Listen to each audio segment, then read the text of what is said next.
Hello दोस्तों, नमस्ते, राधे राधे। मैं आपकी साधना दुबे आज आप लोगों के सामने बहुत ही प्यारा हवन गीत लेके आई हूँ दोस्तों, जो कि कथा, पूजा, रामायण, भागवत सभी में गाया जाता है। जब पूर्णाहुति होती है तो हवन होता है, उसी समय यह हवन गीत गाया जाता है दोस्तों।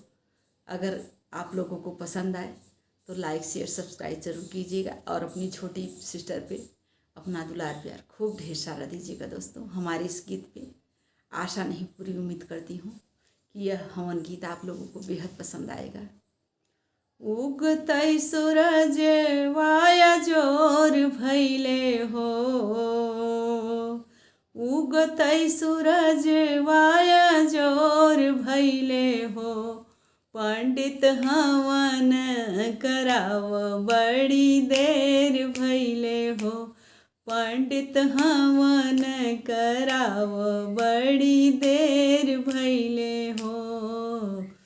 ओही रे हवनिया में गणपति जी अइले, ओही रे हवनिया में गणपति जी अइले, गणपति जी अइले संग में रिद्धि सिद्धि लाए, रिद्धि सिद्धि आए से अजोर भैले हो, रिद्धि सिद्धि आए से अजोर भैले हो, पंडित हवन कराव बड़ी देर भैले हो, पंडित हवन कराव बड़ी देर भैले हो।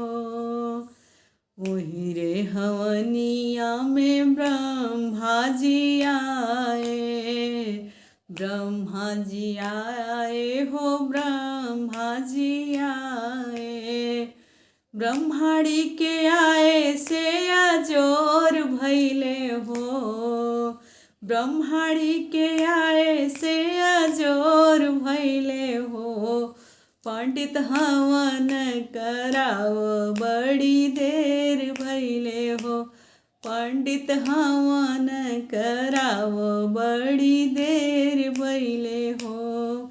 ओही रे हवनिया में प्रभु राम आए, राम जी आए संग में लक्ष्मण क्यों लाए, सीता के आए से अजोर भैले हो, सीता के आए से अजोर भैले हो, पंडित हवन कराव बड़ी देर भैले हो, पंडित हवन कराव बड़ी देर भैले हो। ओही रे हवनिया में शंकर जी आए, शंकर जी आए संग कार्तिक को लाए, शंकर जी आए संग गणेश को लाए, गौरा के आए से अजोर भैले हो, गौरा के आए से अजोर भैले हो, पंडित हवन कराव बड़ी देर भैले हो, पंडित हवन कराव बड़ी देर भैले हो।